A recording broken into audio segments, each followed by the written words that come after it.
Hi team, and welcome back to the Radical Rundown. My name is Bryan Buckosh, Core Design Engineer for Brunswick, and today we're going to talk about the current asymmetrical cores in the Radical lineup. In front of me, I've got the cores for the Innovator and Innovator Solid, the brand new Outer Limits, and the Katana Assault. We're going to start here by talking about the Innovator and the Innovator Solid core. This core has the least intermediate differential of all of these cores. The cross-section of this core is going to be the most circular.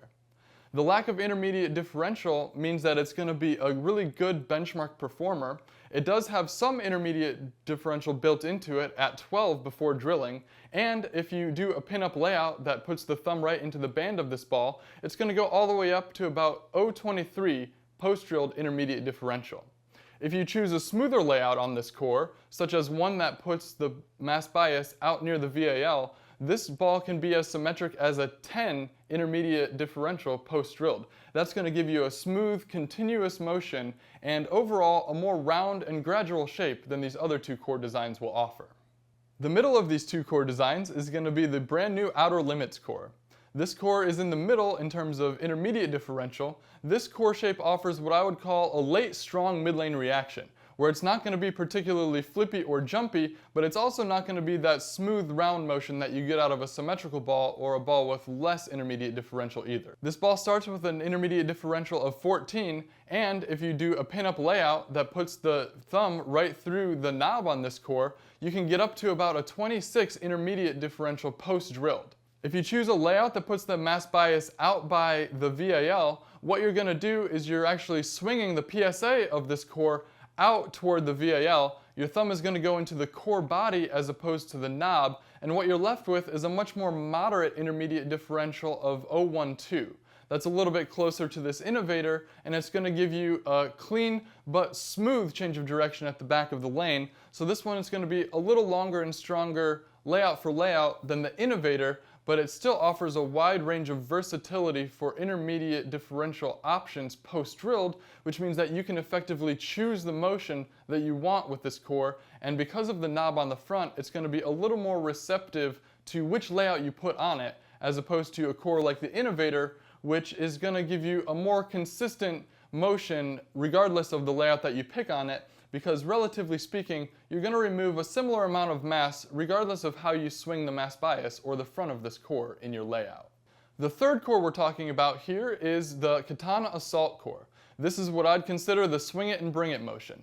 This core has the most intermediate diff built into it before you drill it, and with this big nose in the front, it's going to give you the most potential to raise the intermediate diff and increase the potential to change the back end motion the most out of all these cores.